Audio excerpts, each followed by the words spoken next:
You don't belong here. Show me ID now. Stand on my own property. I'm a retired police chief. Do you have a warrant? Don't play smart with me. You think just because you're black and in a robe I won't take action? Hands where I can see you. Identification, now! Don't make this worse! At 6:40 a.m. on a quiet Wednesday morning in Crestwood, Georgia, dew still sat on the lawns of Maple Ridge Drive. The street was calm, lined with manicured hedges, two-car garages, and American flags hanging from porches that had never seen trouble. It was the kind of neighborhood where people waved from their driveways and left packages on doorsteps without worry. Predominantly white, upper middle class, and safe in every way the word was supposed to mean. Clarence Dupree, 62 years old, stepped out his front door in slippers and a terry cloth robe, coffee in one hand, heading for the newspaper at the end of the driveway. Through the front window behind him, a row of framed commendation plaques from the Ridgefield Police Department were visible on the wall, each one marking a chapter of a career that had spanned more than 3 decades. Clarence had started as a patrol officer at 25, walking beats in neighborhoods no one else wanted. He worked narcotics, led a tactical unit, made sergeant, then lieutenant, then captain. At 52, the city appointed him chief of police, the first black man to hold the position in Ridgefield's 140-year history. He served for 7 years, oversaw department reforms, reduced use of force complaints by 40%, and retired with full honors. The governor had sent a letter. His officers had lined the street the day he walked out for the last time. Now, 3 years into retirement, Clarence spent his mornings in the garden, walked his dog along the creek behind the house, and read the paper on the porch before his wife woke up. His neighbors respected him. They knew his name. They knew what he had given. He bent down and picked up the newspaper, tucked it under his arm, and turned back toward the porch. That was when 2 black Chevrolet Suburbans turned onto Maple Ridge Drive. They moved slowly, almost deliberately, the tinted windows catching the early light. They stopped in front of Clarence's house. 4 men stepped out. All wore tactical vests with the letters ICE printed across the chest. The lead agent was Victor Stelling, 44 years old, 16 years with Immigration and Customs Enforcement.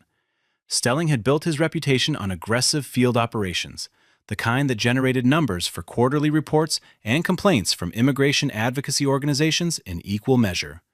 His file contained 9 formal complaints over the past 6 years, ranging from unlawful entry to excessive force during detentions. None had resulted in discipline. He had learned, like so many before him, that the system would absorb the complaints and keep him on the street. His partner was Kyle Fenton, 31, 5 years on the job, a younger agent who had attached himself to Stelling early and never let go. Fenton mimicked Stelling's language, copied his approach, laughed at the same jokes, and never once questioned a decision in the field. 2 additional agents stayed near the vehicles, hands on their belts, scanning the quiet street like they had rolled into a threat zone. They were supposed to be looking for an undocumented immigrant connected to a residence 3 blocks east. The address didn't match. The name didn't match. Nothing about Clarence Dupree's home had any connection to their operation. But Stelling had spotted something from behind the windshield as they passed. A black man standing in the driveway of a house that, in his judgment, didn't seem to belong to someone who looked like that. He didn't check the file. He didn't confirm the address. He didn't radio dispatch. He just pulled over, stepped out, and started walking toward Clarence with the kind of certainty that only comes from years of never being held accountable. Fenton followed a step behind, right hand resting on his belt. Clarence looked up from his driveway, newspaper under one arm, coffee still warm in his hand, and saw 4 federal agents approaching his front lawn. His posture straightened, not out of fear, but out of recognition. After 34 years in law enforcement, he knew exactly what he was looking at. And he knew, with the instinct of a man who had spent his life on the other side of the badge, that what was about to happen had nothing to do with any warrant. Stelling closed the distance fast, stopping 3 feet from Clarence with the kind of proximity that wasn't professional. It was territorial. He looked Clarence up and down, eyes moving over the bathrobe, the slippers, the newspaper. "I need to see some identification." His voice wasn't a request. It was a command wrapped in the assumption that it would be obeyed without question. Clarence didn't flinch. He had heard that tone thousands of times across 34 years. had trained officers to never use it unless the situation demanded it. This situation didn't. He kept his hands visible, coffee still in one, newspaper tucked under the other arm. "Good morning. What's this about?" Stelling's jaw tightened. "I said I need identification. Now." Fenton moved to Clarence's right side, cutting off the path to the front door. His hand stayed near his belt. Clarence noted the positioning instinctively. A flank. He had taught that formation himself to patrol teams. 2 points of control on a single subject. Standard for a threat. Absurd for a man in slippers holding a newspaper. "I'm a retired law enforcement officer," Clarence said, his voice steady and clear. "Retired chief of police, Ridgefield PD. I've lived at this address for 11 years. Do you have a warrant?" Stelling didn't answer the question. He didn't acknowledge the career. He didn't ask for clarification. He looked at Clarence the way he had looked at dozens of people before him. People whose answers didn't matter because the decision had already been made. "Put your hands where I can see them. Both of them." Clarence lowered the newspaper slowly. "I'm standing on my own property in a bathrobe. I've identified myself verbally. I'm asking again, do you have a warrant for this address?" Stelling stepped closer. Close enough that Clarence could smell the coffee on his breath. "We'll determine whose property this is." Across the street, a curtain shifted. 2 houses down, a garage door that had been halfway open stopped moving. A woman in a second-floor window pressed her face closer to the glass. Maple Ridge Drive was waking up, and what it was waking up to was something it had never seen before. Clarence kept his voice calm. "My ID is inside the house. I'm happy to go get it." He turned slightly toward the front door. Stelling moved into his path, chest forward, blocking the walkway completely. "Nobody is going inside." Clarence stopped. He didn't step back, but he didn't push forward. He understood what was happening. He had seen it from the other side enough times to know. The moment an officer decides the subject isn't getting the benefit of the doubt, every option closes. You go for your ID, you're making a sudden move. You stand still, you're being uncooperative. You ask questions, you're being combative. There is no right answer, because the answer was never the point. "I am not resisting," Clarence said. His voice was louder now, not aggressive, but deliberate, projected. The voice of a man who knew that witnesses mattered. "I am a retired police chief. I am unarmed. I am on my own property." Stelling's mouth curved slightly. "Sure you are." He turned to Fenton. "Cuff him." Fenton moved immediately. His hand locked around Clarence's left wrist and pulled it behind his back. Clarence didn't resist. He kept his body loose, his feet planted. "Do you have a warrant for this address?" he asked again. No one answered. Stelling stepped forward and drove his palm into Clarence's upper back, shoving him against the side of his own truck parked in the driveway. The impact was hard enough to knock the air from his chest. His bathrobe tore at the shoulder seam. The coffee mug slipped from his hand and shattered on the concrete, brown liquid spreading across the driveway in a slow, dark stain. Fenton wrenched both arms back and snapped the cuffs on, ratcheting them 2 clicks tighter than necessary. Clarence's cheek pressed against the cold metal of the truck bed. His breath fogged against the surface. From where his face rested, he could see his front porch. The American flag hung still in the windless morning. The commendation plaques were just visible through the window, and somewhere behind him, the 2 men who had put him in cuffs hadn't once looked at a warrant, checked an address, or confirmed a name, because none of that had ever been the point. The first door to open was Ruth Engelman's. She was 71 years old, a retired schoolteacher who had lived next door to Clarence for 20 years. She had watched him build the garden bed along the fence line.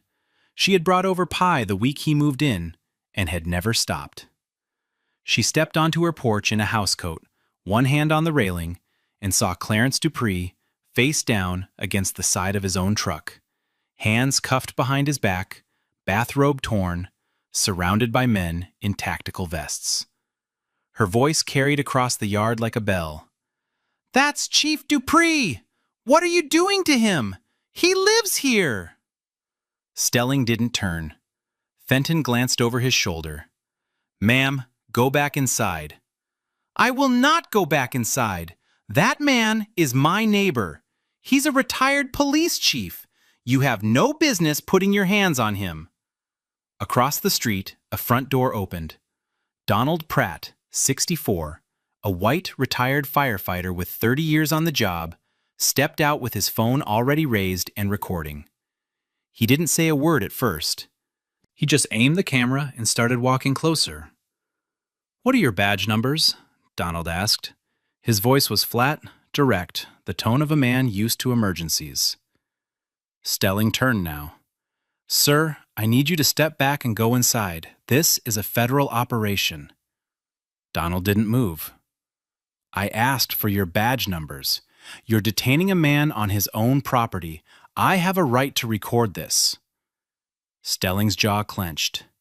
"If you interfere with a federal operation, I will charge you with obstruction." "Try it," Donald said. "I'm standing on a public sidewalk. 2 houses down, a young couple, Liam and Sophia Garrett, appeared in their upstairs window, phone pressed against the glass, recording from an elevated angle that captured the full scene. The driveway, the SUVs, the agents, Clarence's torn robe, the shattered mug. Another neighbor opened a garage door. A woman on the corner stopped mid-jog and pulled out her phone. Fenton looked at the growing audience and leaned toward one of the backup agents near the vehicles. "Keep the civilians back." The agent stepped forward but stopped at the edge of the sidewalk, unsure of how far his authority reached on a residential street where no crime had been committed. Ruth hadn't moved. She stood on her porch, arms crossed, watching with the kind of fury that comes from witnessing something you know is wrong and refusing to look away. At least 5 phones were recording now. The entire cul-de-sac had become a witness. And not one of those cameras showed a warrant, a file, or a single legitimate reason for what was happening in Clarence Dupree's driveway. Stelling opened the rear door of the lead Suburban and guided Clarence inside with a hand on the back of his head. No explanation was given, no Miranda rights were read, no paperwork was shown. Clarence sat in silence, hands cuffed behind him, the torn bathrobe hanging open, slippers still on his feet. The seat smelled like disinfectant and sweat. The partition between the back and front was solid, no handle on the inside. He had sat on the other side of that partition for decades. He knew exactly what it meant to be behind it. The SUV pulled away from Maple Ridge Drive while Ruth still stood on her porch and Donald still held his phone in the air. Fenton rode in the passenger seat. Stelling drove. Neither spoke to Clarence. Neither acknowledged that the man in the back had told them 4 times who he was, had asked 3 times for a warrant, and had not once raised his voice or moved his hands. The drive took 40 minutes. The regional ICE processing facility was a gray concrete building behind a chain-link fence topped with razor wire. Clarence was walked through a side entrance, past a metal detector, into a fluorescent-lit processing area where he was photographed against a white wall, fingerprinted on a digital scanner, and handed a clear plastic bag for his personal belongings. He had nothing to put in it. He had been taken from his driveway before he could grab his wallet, his phone, or his dignity. He was placed in a holding room with a metal bench bolted to the wall and a camera in the ceiling corner. The door locked behind him. When the intake officer ran his information and Clarence again stated clearly that he was a United States citizen and a retired chief of police, the officer paused. He looked at the screen, then at Clarence, then back at the screen. Something in his expression shifted. He stepped out of the room. Stelling was waiting in the corridor. The intake officer said something Clarence couldn't hear.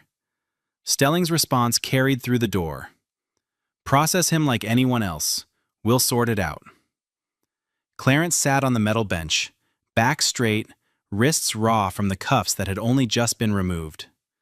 He asked for a phone call. He was told it would be arranged. 2 hours passed before anyone came back. 2 hours in a locked room in slippers and a torn robe, with no charges, no explanation, and no record of why he was there. When the phone was finally placed in front of him, Clarence dialed the one number he knew would turn a local mistake into a federal reckoning. Clarence dialed his son's number from memory. Nathaniel Dupree, 36, was an Army JAG attorney stationed at Fort Liberty. He had spent the last decade in military law, handling cases that required precision, patience, and an understanding of how systems worked and how they failed. When his phone rang at 9:14 a.m. and he heard his father's voice, steady but stripped of its usual warmth, the patience disappeared. Nathaniel listened for 90 seconds. Then he hung up and went to work. His first call was to the ICE Regional Field Office. He identified himself as Captain Nathaniel Dupree, U.S. Army Judge Advocate General's Corps, and demanded his father's immediate release. He was told the matter was under review. "Under review," Nathaniel repeated. "You detained a 62-year-old U.S. citizen with no warrant at an address that isn't connected to any active operation. What exactly is under review?" The line went to hold. Nathaniel didn't wait. His next call went to the Ridgefield Police Department, where his father had served for 34 years. Officers who had worked under Clarence still walked those halls. The name Dupree still carried weight there. Word moved fast. Within the hour, Yvonne Saunders, Clarence's former deputy chief and now acting chief of the department, picked up her phone and called ICE directly. She confirmed Clarence's full name, date of birth, citizenship, address, rank, and career history. She was told they were verifying the information. Saunders' voice didn't rise. It didn't need to. "You arrested a 34-year law enforcement veteran in his bathrobe in his own driveway with no warrant. What exactly are you verifying?" There was silence on the other end. Saunders continued, "I'm going to give you my direct number, and then I'm going to call the Department of Justice. You have 1 hour to make this right before it stops being a phone call and becomes a federal incident." Donald Pratt uploaded the video at 8:47 a.m. He didn't add a caption. He didn't need to. The footage spoke in a language that needed no explanation. It showed the full arrest from the sidewalk, Stelling's aggressive approach, Clarence's calm compliance, the demand for identification, the refusal to answer questions about a warrant, the shove against the truck, the torn bathrobe, the coffee mug shattering on the concrete. Ruth Engelman's voice cutting across the yard. "That's Chief Dupree! What are you doing to him?" By noon, the video had 200,000 views. By evening, it had crossed 2 million. Local news stations ran it first, then national outlets picked it up. The headline wrote itself, and every network ran some version of the same words. ICE agents arrest retired black police chief in his own driveway. No warrant, no cause. The comments came in waves. Veterans groups issued statements. Police associations called it a disgrace to the badge. Civil rights organizations demanded an investigation. Retired officers from departments across the country shared the video with one line: "That could have been any of us." The Garrett couple's footage from the upstairs window added a second angle, wider, showing the full cul-de-sac, the SUVs, the backup agents standing uselessly by the vehicles, while a 62-year-old man in slippers was cuffed on his own property. That footage was reposted by accounts with millions of followers. The optics were devastating, and they were undeniable. A decorated black law enforcement leader who had spent his life protecting his community, treated like a fugitive in front of his neighbors, on a lawn he had mowed for 11 years, beneath a flag he had earned the right to fly, and every second of it had been captured by the people who knew him best. By midday, the video had reached the desks that mattered. ICE leadership in Washington was briefed. The regional field office director pulled the operational file for Stelling's unit, and within minutes confirmed what Clarence had said from the beginning. There was no warrant for his address.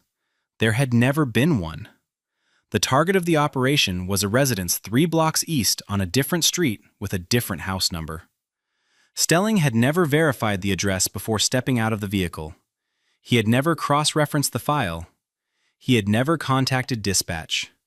He had seen a black man in a nice neighborhood and made a decision that bypassed every protocol his training was supposed to enforce.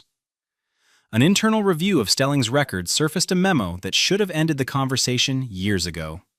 He had been flagged twice before, once for conducting an enforcement operation at an incorrect address in Gwinnett County, where agents entered the wrong home and detained a legal resident for 4 hours. Once for excessive force during a routine detention in Cobb County, where a complaint described Stelling shoving a handcuffed man into the side of a vehicle hard enough to crack a rib. Both complaints had been filed. Both had been reviewed. Both had been closed with no discipline, no retraining, no consequence. The system had looked at Victor Stelling twice and decided he was not a problem. Now the system was watching a video with 6 million views that proved otherwise. The regional director ordered Clarence's immediate release. No formal charges had ever been filed. No probable cause had ever existed. Clarence was driven back to Crestwood in the same SUV that had taken him. The ride was silent. No apology was offered. When the vehicle turned onto Maple Ridge Drive nearly 7 hours after he had been taken from it, the street looked nothing like it had that morning. News vans lined the curb. Cameras were already rolling. Clarence stepped out of the SUV in the same torn bathrobe and slippers he had been wearing when they took him. The cameras caught everything. The raw marks on his wrists, the stiffness in his shoulders, the way he paused for a moment on his own driveway and looked at the spot where his coffee mug had shattered that morning, the stain still visible on the concrete. Ruth Engelman reached him first. She crossed the lawn without a word and wrapped her arms around him. She held on for a long time. Donald Pratt was next. He extended his hand and Clarence took it. Donald nodded once. The look between them said more than any statement could. A reporter stepped forward. "Chief Dupree, do you have anything to say?" Clarence looked at the camera. His voice was steady, but thinner than it had been that morning, worn down by 7 hours of concrete walls and fluorescent lights, and silence. "I gave 34 years to law enforcement. I believed in the badge. I dedicated my life to what it was supposed to stand for. Today, that badge was used against me because of the color of my skin, on my own property, in front of my neighbors, without a warrant or a reason." He paused. "That's not law enforcement. That's something else." Inside the house, his wife Evelyn Dupree, 60, a retired school principal, sat at the kitchen table with her hands trembling around a glass of water she hadn't touched. She had watched the arrest from the bedroom window that morning. She had seen the agents grab him, shove him, cuff him against his own truck. She had wanted to run outside, but she was terrified that if she did, if she moved too fast or spoke too loud, they would put their hands on her too.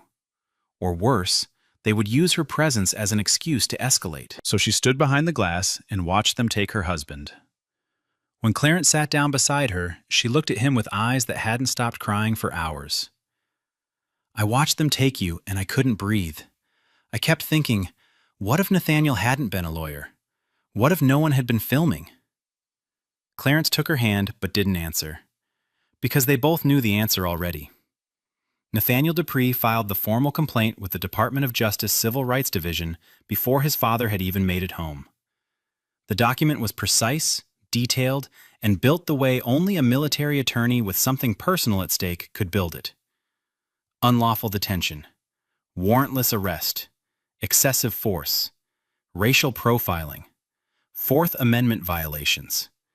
Every claim supported by witness testimony, neighbor video from multiple angles, and the timeline of an operation that had no legal basis from the moment the SUVs turned onto Maple Ridge Drive. The DOJ opened an investigation within 48 hours. The case was assigned to a senior civil rights prosecutor who had handled federal law enforcement misconduct cases for over a decade. Simultaneously, the Congressional Black Caucus issued a public statement demanding full accountability and transparency from ICE leadership. A senior senator on the Judiciary Committee called for formal hearings on ICE field operation protocols, citing the arrest as evidence of systemic failure. The DHS Inspector General opened a parallel investigation into Stelling's unit, its operational history, and the supervisory chain that had allowed 9 prior complaints to disappear into filing cabinets. Internal records were subpoenaed, and then the body camera footage arrived. Stelling and Fenton had not been wearing body cameras during the arrest, a direct violation of agency policy. But the 2 backup agents near the vehicles had theirs activated. The footage was recovered from the agency server and reviewed frame by frame. It confirmed everything the neighbors had recorded, and more. Clarence was compliant from the first moment. He identified himself clearly, multiple times. He never raised his voice. He never moved aggressively. He asked for a warrant 3 times and received no answer. The footage showed Stelling initiating physical contact without provocation, and Fenton applying cuffs to a man who had done nothing but stand in his own driveway. Federal investigators watched the footage in a closed briefing room. No one in that room needed to watch it twice. The investigation moved fast because the evidence didn't require interpretation. It required a shovel. The deeper investigators dug into Stelling's unit, the worse it got. Operational records showed a pattern that was impossible to dismiss as coincidence. Over the past 4 years, Stelling's team had conducted 86 field operations in predominantly white neighborhoods across the greater Atlanta metro area. In 61 of those operations, the individuals stopped, detained, or questioned were Black or Latino residents who had no connection to any active immigration case. They were homeowners, renters, commuters, people walking dogs or checking mailboxes, or sitting in parked cars in neighborhoods where someone decided they didn't belong. Complaints from 14 prior incidents were pulled from internal files. Every single one involved a person of color. Every single one had been dismissed internally with language that read like a template. Officer acted within operational discretion. Insufficient evidence to support claim. No further action recommended. Fenton's records added another layer. Investigators found that on 3 prior operations, he had written after-action reports containing fabricated details designed to retroactively justify warrantless stops. In one report, he described a subject as evasive and non-compliant. Witness statements from that same stop described the subject as cooperative and confused. The lies had never been questioned because no one had ever looked. Then came the testimony that broke the case open. A junior agent in Stelling's unit named Omar Bashir requested a meeting with federal investigators. Bashir, 28, had been with ICE for 3 years and assigned to Stelling's team for the last 18 months. He described a culture of racial targeting that operated on instinct rather than evidence. Stelling routinely told his team to trust your gut about who looks like they belong in certain neighborhoods. Bashir said he had filed an internal complaint 6 months before the Dupree arrest, describing the pattern in writing and naming specific incidents. The complaint was received, logged, and never acted on. No one had followed up. No one had interviewed him. No one had reviewed the operations he cited. The system had been told exactly what was happening inside Stelling's unit. It chose not to listen. The outcomes came swiftly because the evidence left no room for delay. Victor Stelling was terminated from Immigration and Customs Enforcement for gross misconduct, violation of Fourth Amendment protections, racial profiling, failure to verify operational targets, and failure to wear a body camera during a field operation. His federal law enforcement certification was revoked. He was referred to the Department of Justice for criminal prosecution on charges of unlawful arrest and deprivation of rights under color of law. The man who had spent 16 years operating on instinct instead of evidence would now face a system that required both. Kyle Fenton was terminated for participation in an unlawful arrest, failure to intervene during the use of excessive force, falsifying details in 3 prior operational reports, and failure to activate his body camera. His certification was suspended pending further review, effectively ending any future in federal law enforcement. The agent who had spent 5 years following without questioning learned that silence carried its own conviction. The regional field office director, who had overseen a system that absorbed 9 complaints against Stelling without consequence, was forced into early retirement. 2 direct supervisors within the unit were demoted and reassigned.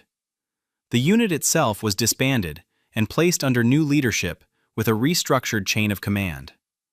ICE issued a rare public statement acknowledging that the arrest of Clarence Dupree was unlawful and expressing what they called deep regret over the incident and its impact.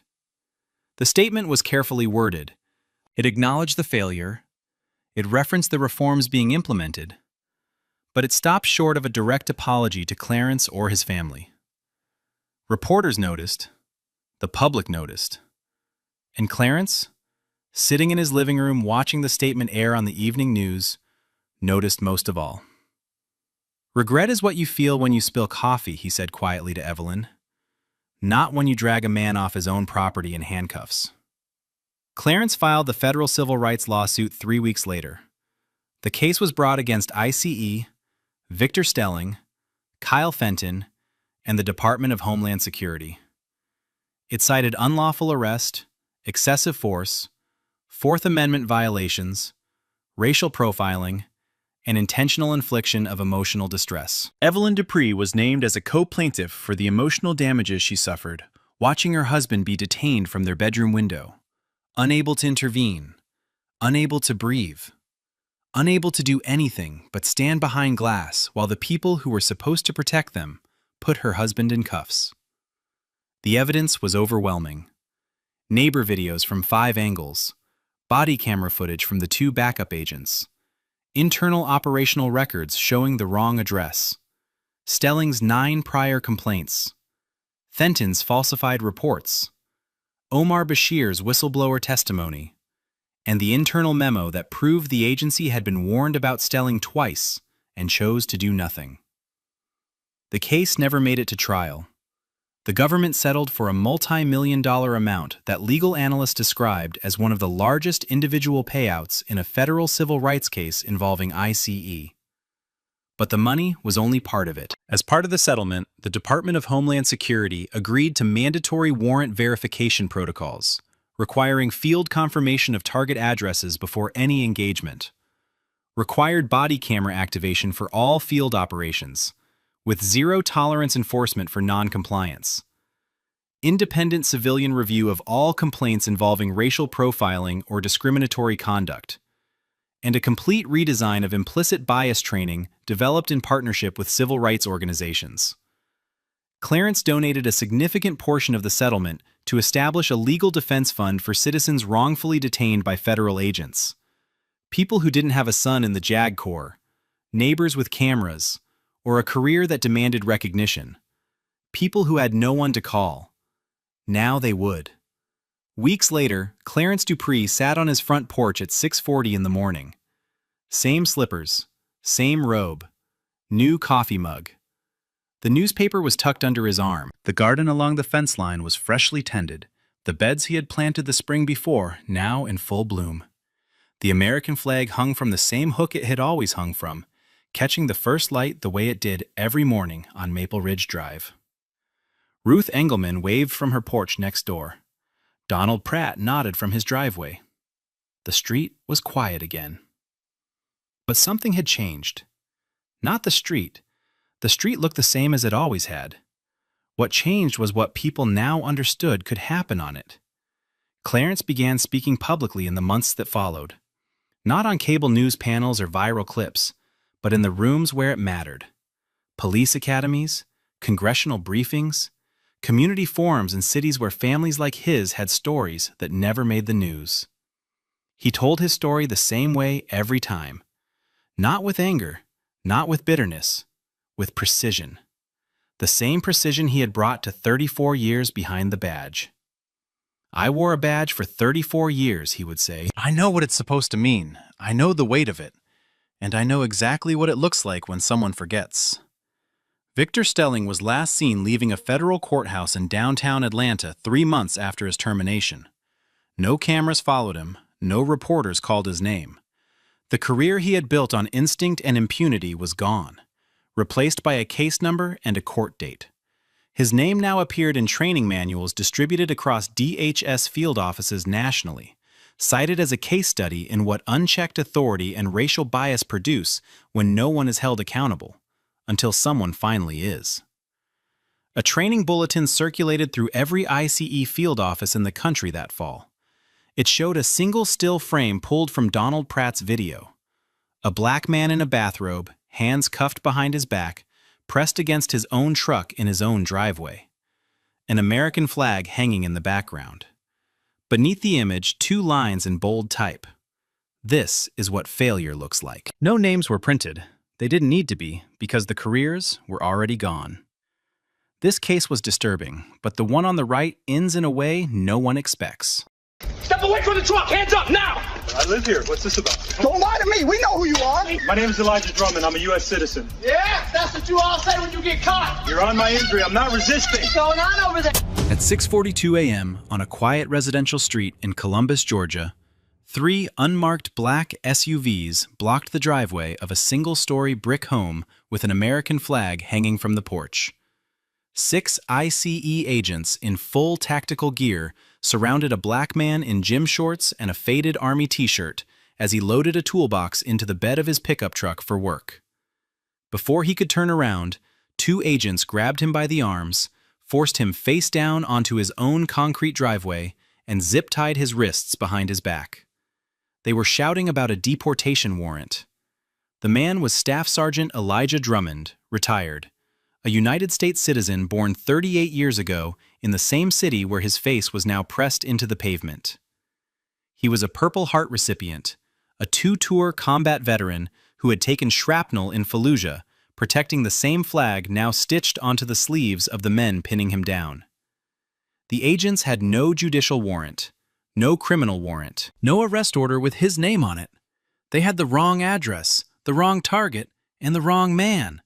And standing at the screen door 6 feet away, watching her father held to the ground by armed strangers, was his 7-year-old daughter Nyla, screaming so loudly the neighbors could hear it from inside their homes. Before we go any further, comment where in the world you are watching from, and make sure to subscribe because the next story is one you don't want to miss. Elijah Drummond had lived in Columbus his entire life. He grew up on the South Side, raised by a single mother who worked double shifts at the textile plant. He was quiet, disciplined, and built for structure. He enlisted in the United States Army at 18, the day after his high school graduation. Infantry. He shipped out within months and never looked back. Over the next 14 years, Elijah rose through the ranks on 2 combat deployments, first to Iraq and then to Afghanistan. He earned his promotions the hard way, in firefights and field operations, where decisions were made in seconds and mistakes were measured in bodies. It was during his second tour in Fallujah that an IED detonated beneath his convoy. The blast killed 2 members of his squad instantly. Elijah survived with a titanium plate in his left leg and partial hearing loss in his right ear.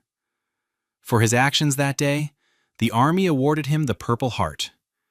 He came home with an honorable discharge, a box of commendations, and a body that reminded him every morning of what he had given. He settled back in Columbus, took a job as a licensed electrician, married a woman named Simone, and built a life that was small and steady. When Simone was diagnosed with cancer, he cared for her until the end. That was 2 years ago. Since then, Elijah had raised Nyla on his own. He braided her hair before school. He coached Little League on Saturdays. He went to work, came home, and kept his house clean. He was respected on his block, known by name at the hardware store, and never once asked the world to notice what he had sacrificed. He was the kind of man who gave everything and expected nothing in return. And on that Tuesday morning, his country repaid him by putting his face on his own driveway and making his daughter watch. The lead agent was Supervisory Deportation Officer Vincent Taggart, 44 years old, 16 years with Immigration and Customs Enforcement. He had built his career on volume. His unit ran more enforcement operations per quarter than any other in the southeastern region, a number his supervisors praised in performance reviews without ever asking how it was achieved. The answer was speed. Taggart's teams moved fast, verified little, and relied on instinct over paperwork. Among field agents, he was known as a closer. Among immigration attorneys and civil rights groups, he was known as something else entirely. Over the course of his career, 7 formal complaints had been filed against Taggart for rights violations, including 2 wrongful detentions of U.S. citizens, one involving a 63-year-old Puerto Rican grandmother held for 11 hours before anyone confirmed her citizenship. Every complaint had been administratively cleared. No discipline, no retraining, no record that followed him into his next operation. His second that morning was Field Agent Brent Nolan, 31, 4 years on the job. Nolan had joined ICE straight out of a criminal justice program and landed under Taggart's supervision within his first year. He learned quickly what was rewarded and what wasn't. Taggart liked agents who moved when he moved, talked when he talked, and never questioned a call in the field. Nolan became that agent.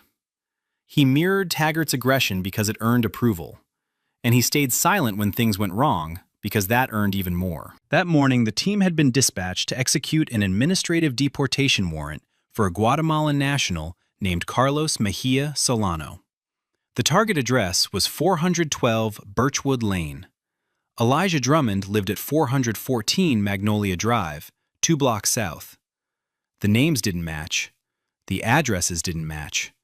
But Taggart never verified either one. He saw a black man outside a house in the general vicinity and decided that was close enough. Taggart reached Elijah before he even had time to set the toolbox down. "Step away from the vehicle. Hands where I can see them." Elijah turned slowly, palms open, arms at his sides. "I live here. What's going on?" 2 agents flanked him immediately. A third stood near the truck bed, hand on his holster. Taggart didn't answer the question. "Are you Carlos Mejia Solano?" Elijah's brow furrowed. "Number. My name is Elijah Drummond. I'm a U.S. citizen. This is my house." Taggart stepped closer. "We have a warrant. Turn around." Elijah kept his voice steady. "Sir, my ID is inside the house. My daughter is right there. Let me show you who I am."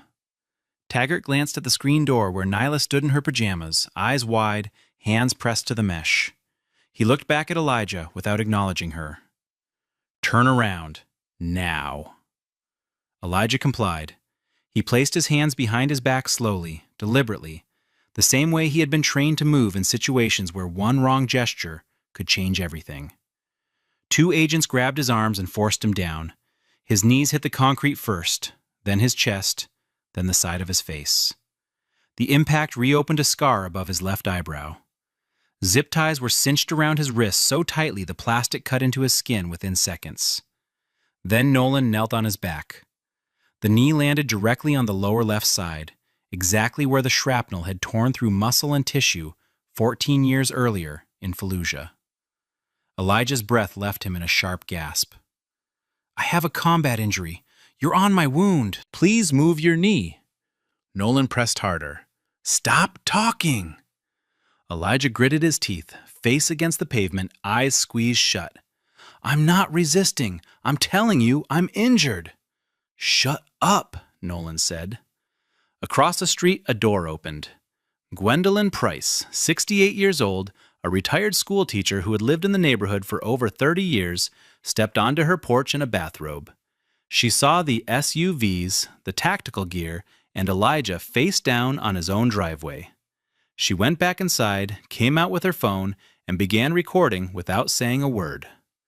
2 houses down, Franklin Osei watched from his front window, then picked up his phone and dialed 911. "There are armed men in tactical gear on my neighbor's driveway. They've got him on the ground.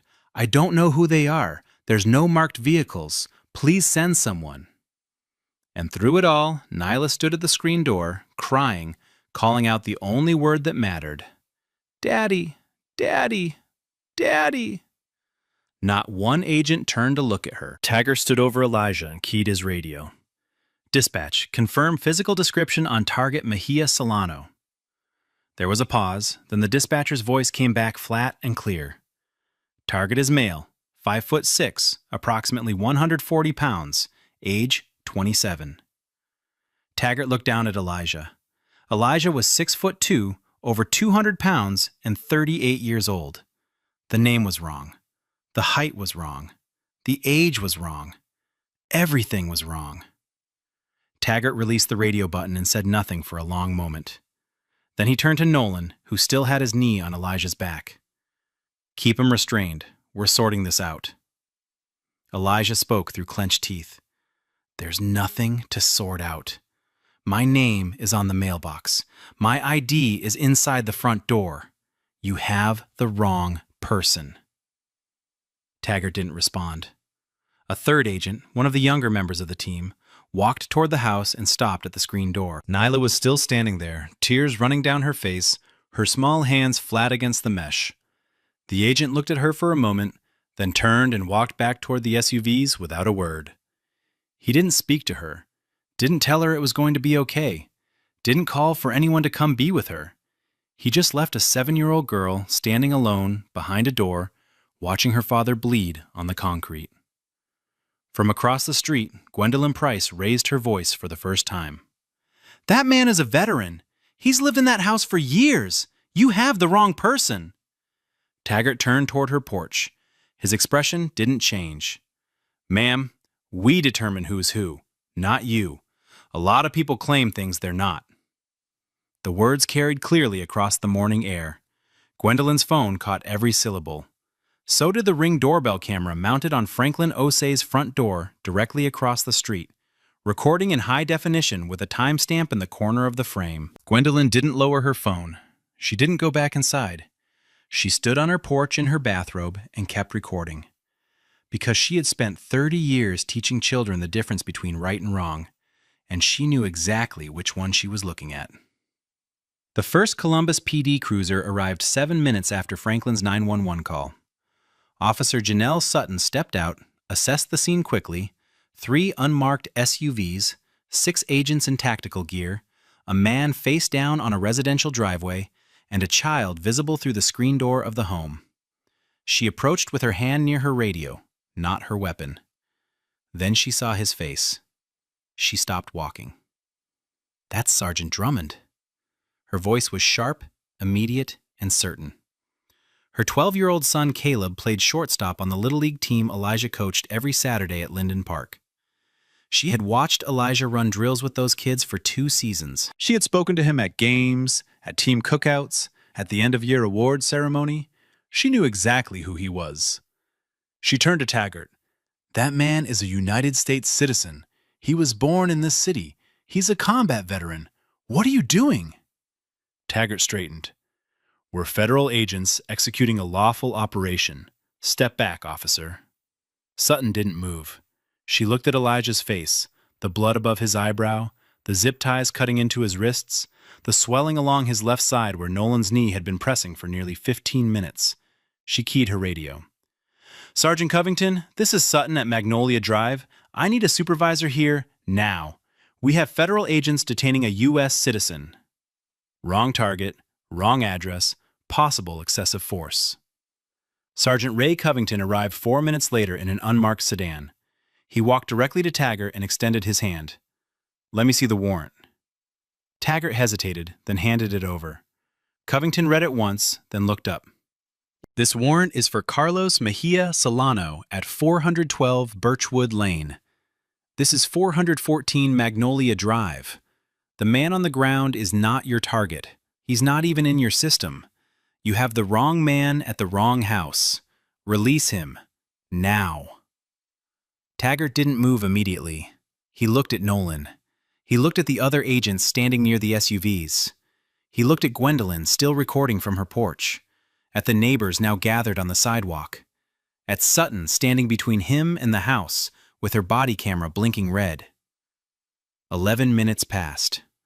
11 minutes in which a man whose citizenship, identity, and address had all been confirmed remained face down on his own property in zip ties. Then finally, Taggart pulled a blade from his vest and cut the ties. He didn't say a word. No apology, no explanation. He just cut the plastic and stepped back, as if releasing Elijah erased everything that had happened in the 23 minutes before it. Elijah stood slowly.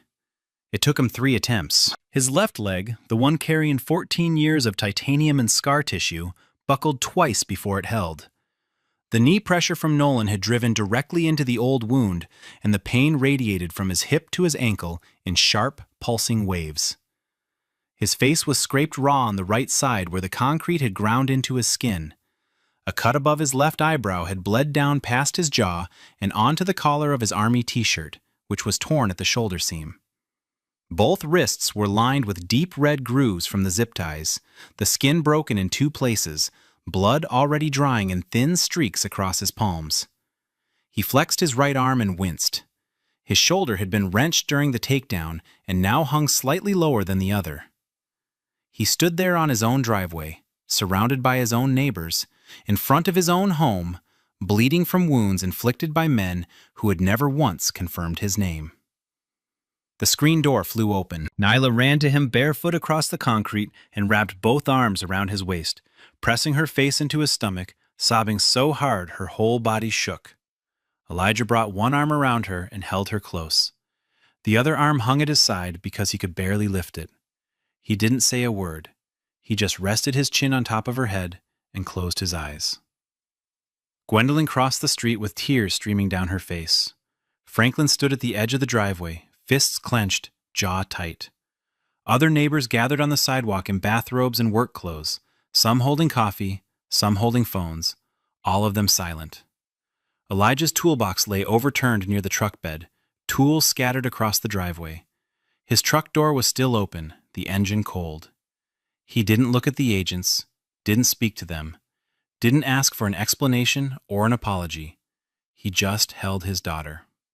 Officer Sutton approached quietly and stood a few feet away until Elijah opened his eyes. Sergeant Drummond, I'm going to make sure every piece of this is documented. My body camera has been running since I arrived. She paused. I'm sorry this happened to you. Elijah nodded once, but said nothing. Across the street, mounted beneath the eave of Franklin O'Sea's front porch, a Ring doorbell camera had recorded the entire encounter from start to finish. 23 minutes of uninterrupted footage. Every agent, every order, every second Nyla spent screaming behind that screen door. It had captured all of it, and it was already saved to the cloud. Gwendolyn Price uploaded her phone video at 9:14 that morning. She posted it without commentary, just a 12-minute clip titled, "They did this to a veteran on his own driveway." Franklin O'Sea uploaded the Ring footage an hour later, all 23 minutes, time-stamped and unedited. By noon, both videos had been shared thousands of times. By 3 p.m., a veterans advocacy page with over 2 million followers reposted the Ring footage with a single caption: Purple Heart recipient, U.S.-born citizen, wrong address, wrong man, no apology. The clip exploded. By evening, the combined views crossed 2 million. By the next morning, they had passed 6. The image that defined the story wasn't the takedown or the knee on his back. It was a single frame from the Ring camera, pulled and screenshotted by thousands of people independently, as if they had all recognized the same unbearable detail at the same moment. In the frame, Elijah lay face down on the concrete, arms zip-tied behind his back, blood visible on his forehead. Behind him, the front door of his home was slightly ajar, and hanging from a bracket on the porch, directly above the scene, was an American flag, still and limp in the windless morning air. That image spread faster than the video itself. Veterans organizations issued furious public statements. 3 congressional offices released responses before lunch. Civil rights attorneys began calling Elijah's phone, leaving voicemails offering representation. Local news led with the story at 5 and 6. National outlets picked it up by the following morning. Anchors described the footage. Legal analysts broke down the Fourth Amendment violations. Retired military officers went on camera and said what millions were already thinking. He bled for this country, and this country sent armed men to his driveway who didn't even bother to check his name. And in a quiet office inside ICE's Southeastern Field headquarters, someone pulled up the Ring footage on a government computer, watched the first 4 minutes, and immediately forwarded it to the regional director with a single line in the email. We have a serious problem. ICE headquarters in Washington released a statement at 4:47 p.m. the following day, nearly 32 hours after the arrest. It was 3 sentences long. The statement described the incident as a procedural discrepancy during a routine enforcement action and said the agency was conducting an internal review. It concluded by affirming that all agents involved had followed standard operational protocol. There was no mention of Elijah's name, no mention of his military service, no mention of Nyla, no acknowledgement that the warrant had been for a different person at a different address.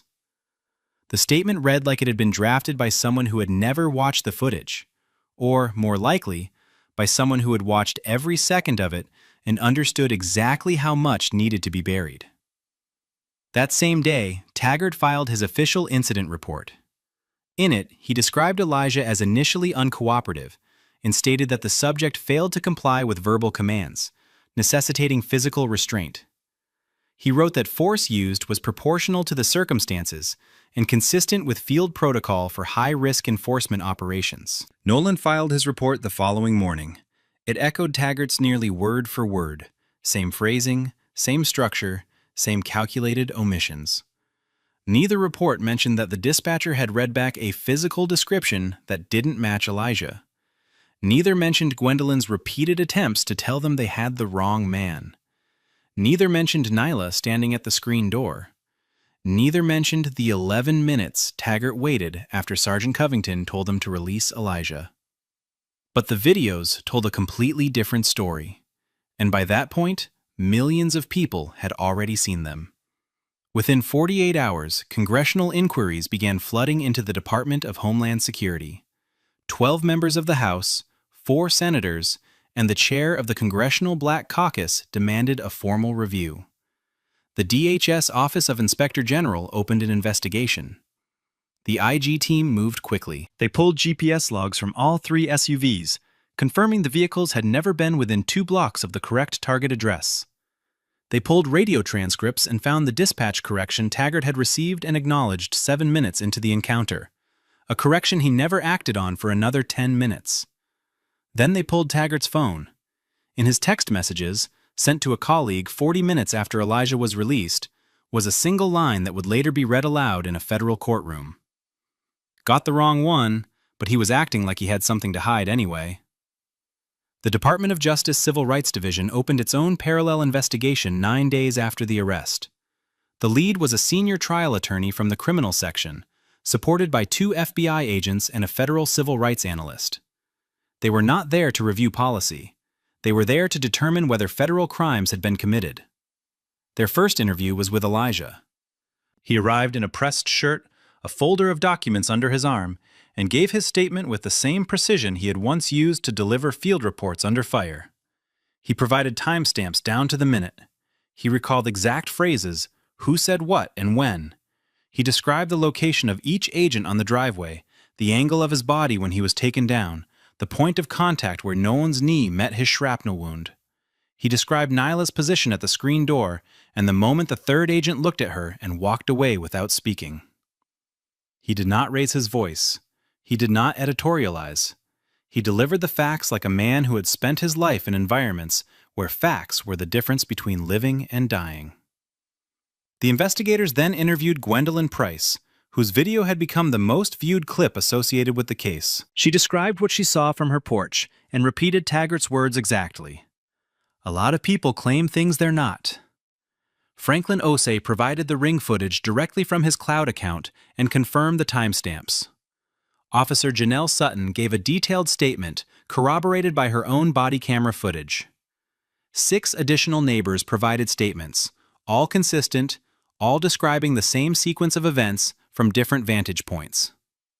Then the investigators subpoenaed ICE internal records. What they found went far beyond one morning in Columbus. Taggart's unit had accumulated 14 formal complaints of wrongful detention in just 3 years. The targets were disproportionately Black and Latino U.S. citizens and legal residents. 7 of the 14 complaints involved operations conducted at addresses that did not match the warrants being executed. In each case, the agents had detained individuals based on proximity and appearance rather than verified identity. Not one of the 14 complaints had resulted in discipline. Not a single reprimand. Not a single retraining order. Not a single suspension. The pattern was unmistakable. This was not a one-time mistake made by a careless agent on a Tuesday morning. This was an institutional failure, built on speed, protected by silence, and enabled by a system that treated zero accountability as standard operating procedure. Elijah chose his attorney carefully. He didn't go with the first name on the list or the loudest voice in his voicemail. He chose Constance Adeyemi, a former federal prosecutor who had spent 8 years inside the Department of Justice before leaving to represent the people the government failed. She had built a reputation on cases no one else wanted to touch, suing federal agencies, challenging qualified immunity, and winning settlements that came with structural reform attached. She didn't take cases for headlines. She took them for precedent. When she sat down with Elijah for the first time, she listened for 2 hours without interrupting. Then she told him what she intended to do. Within 3 weeks, Adeyemi filed a federal civil rights lawsuit in the United States District Court for the Middle District of Georgia.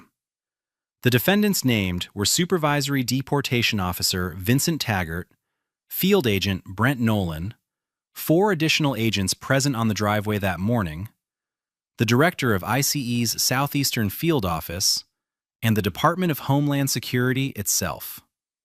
The complaint ran 47 pages. It alleged unlawful arrest without probable cause, excessive force in violation of the Fourth Amendment, racial profiling, intentional infliction of emotional distress on both Elijah and his minor daughter, and negligent supervision by the field office and DHS for failing to discipline or retrain agents with documented histories of civil rights violations.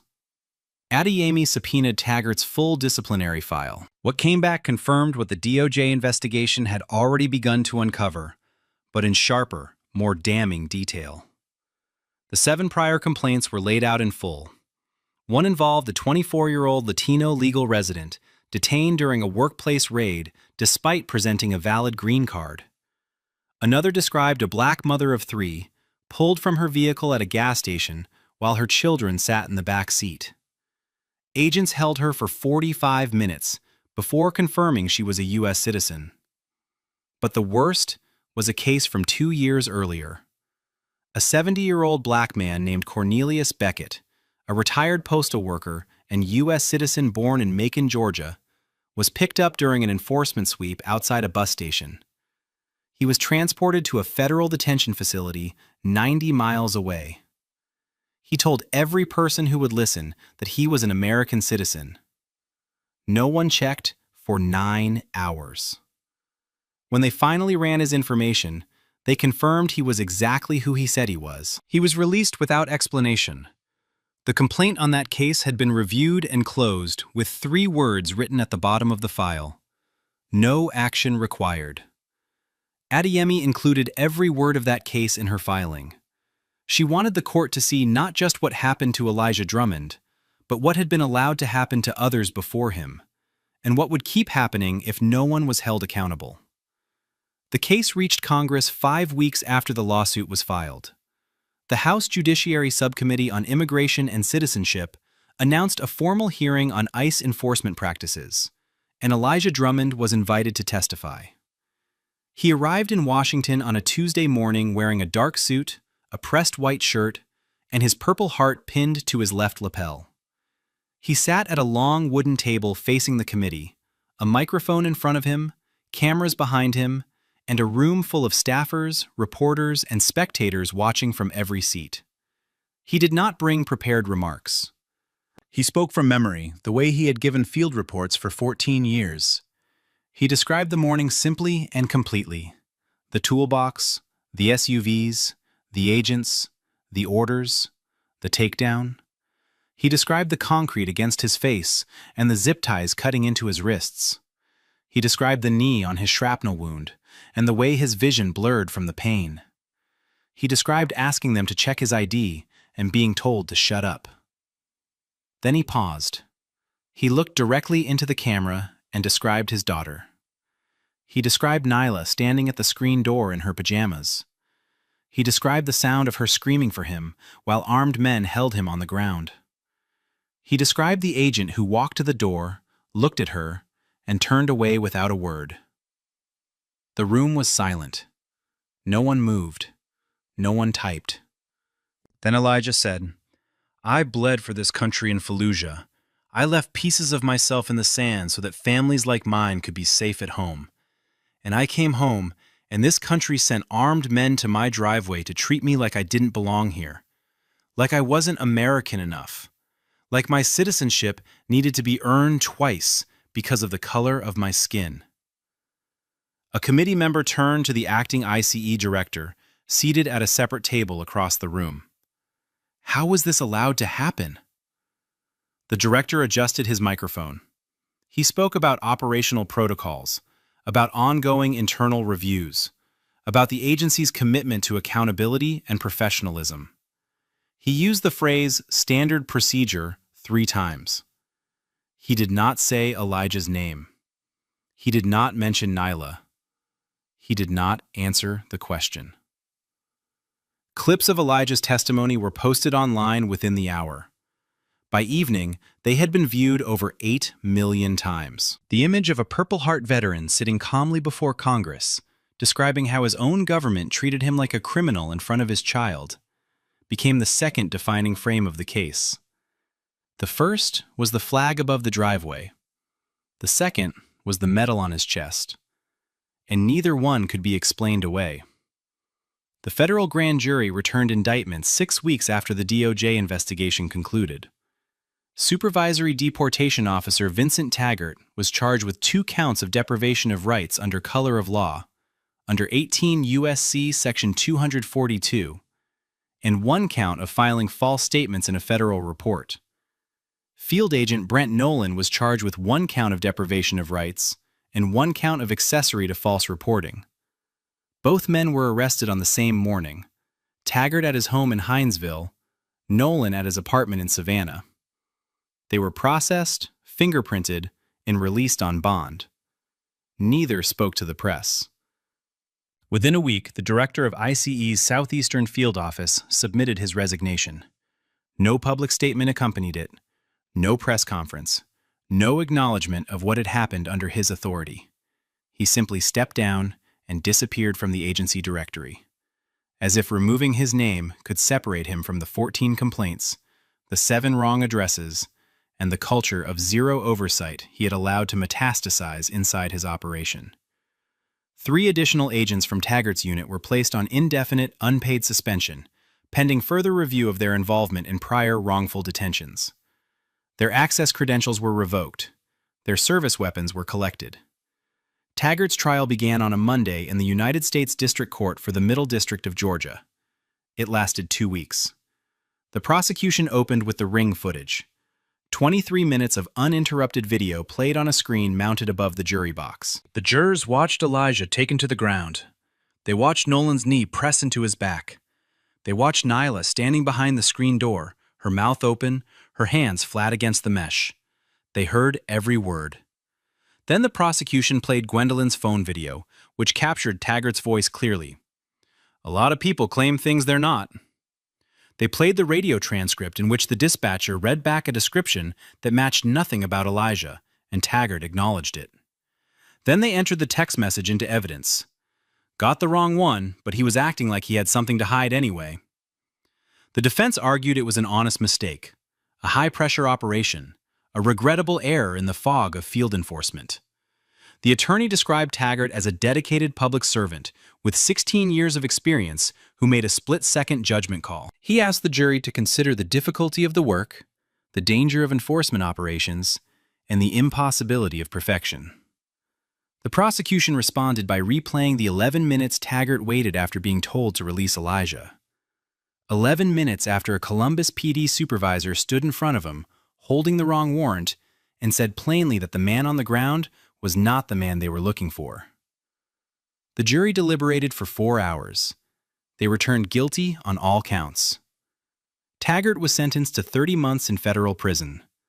The judge noted the flagrant disregard for a citizen's constitutional rights, the physical harm inflicted on a decorated combat veteran, and the emotional trauma caused to a minor child who watched her father brutalized from inside her own home. Nolan received 14 months. The judge described him as a willing participant who chose obedience over conscience and silence over intervention. Both men were permanently barred from federal law enforcement. Their credentials were revoked. Their names were entered into the National Decertification Index. Neither would carry a badge again. The civil lawsuit settled 4 months before it was scheduled to go to trial. Constance Adeyemi had built a case so thoroughly documented and so publicly visible that the Department of Homeland Security's attorneys had no room to maneuver. The video evidence alone was devastating. Combined with the disciplinary records, the dispatcher transcripts, the text message, and the testimony of 9 witnesses, the government's legal team understood that a jury trial would not produce a more favorable outcome than what was already on the table. DHS agreed to a settlement of $4.2 million, one of the largest individual payouts in an ICE wrongful arrest case in the agency's history. The money was significant, but Adeyemi had made clear from the beginning that a check alone was not acceptable. The settlement included a binding set of structural reforms imposed on ICE's Southeastern Field Office and recommended for adoption agency-wide. Mandatory address and identity verification protocols were required before any enforcement action could be initiated. No agent could approach a target location without confirmed cross-referencing of the warrant name, physical description, and address against at least 2 independent databases. An independent review process was established for all complaints involving U.S. citizens or legal permanent residents, removing the authority of field office supervisors to close complaints without external oversight. Quarterly public reporting on wrongful detentions was mandated, including demographic data on the individuals affected. And a civilian oversight board was created for the regional field office, with the authority to review operations, access complaint files, and issue binding recommendations. Elijah sat in Adeyemi's office the day the settlement was finalized. He read every page. He signed where he needed to sign. Then he told her what he wanted to do with a portion of the money. He established a legal defense fund for U.S. citizens and lawful residents wrongfully targeted by immigration enforcement.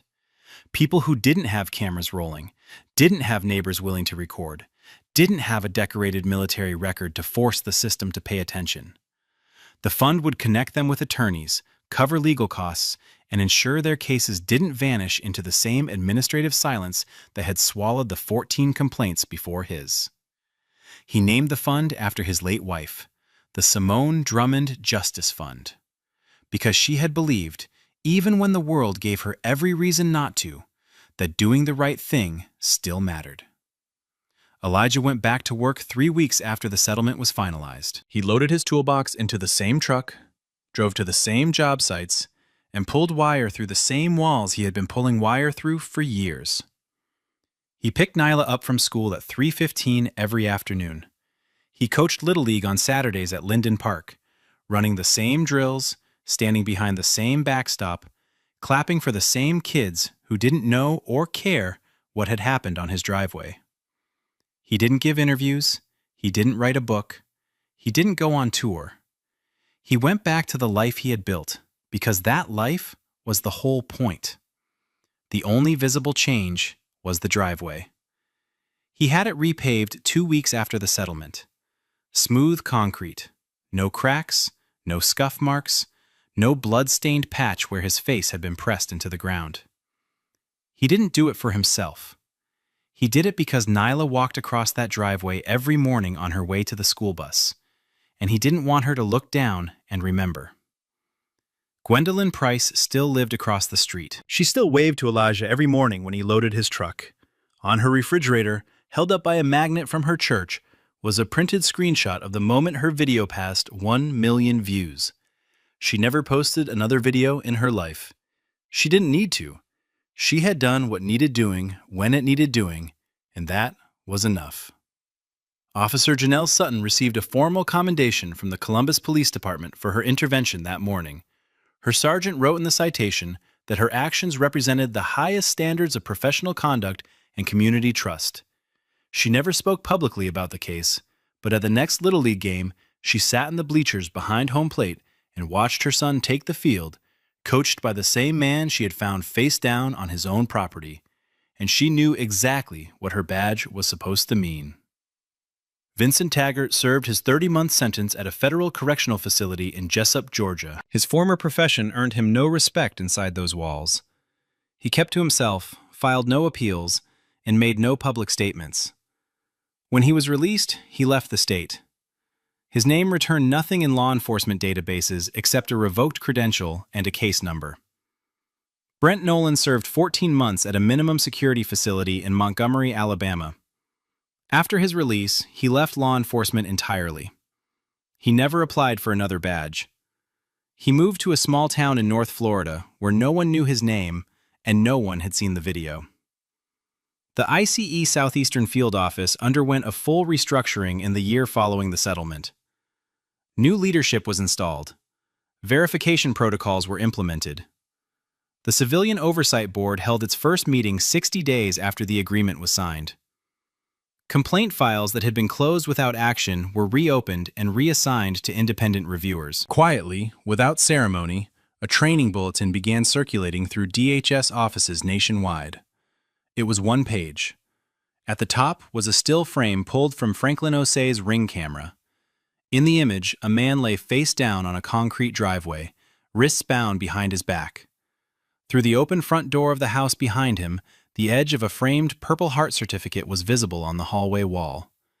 And in the screen door, backlit by the glow of a kitchen light, was the silhouette of a small child, hands pressed to the mesh. Beneath the image, in plain black text, were 9 words. Verify before you act. This is what failure costs. No names were printed. They didn't need to be. The careers were already gone. Elijah Drummond never spoke publicly about the case again. He didn't need to. The footage spoke for itself. Now, watching footage like this, it can really stick with you, right? Some of these clips stay in your head, especially late at night when you're trying to fall asleep. And speaking of sleep, a lot of you have told me you're waking up at 2 or 3 a.m. and just lying there, can't shut your mind off, and the next day you're dragging through everything. I came across a simple 21-day sleep guide that's helped thousands of people fix exactly that. No pills, no apps, no gadgets. Just a step-by-step plan that actually works. It's only $15. I put the link in the description if you want to check it out. All right, I'll catch you in the next one.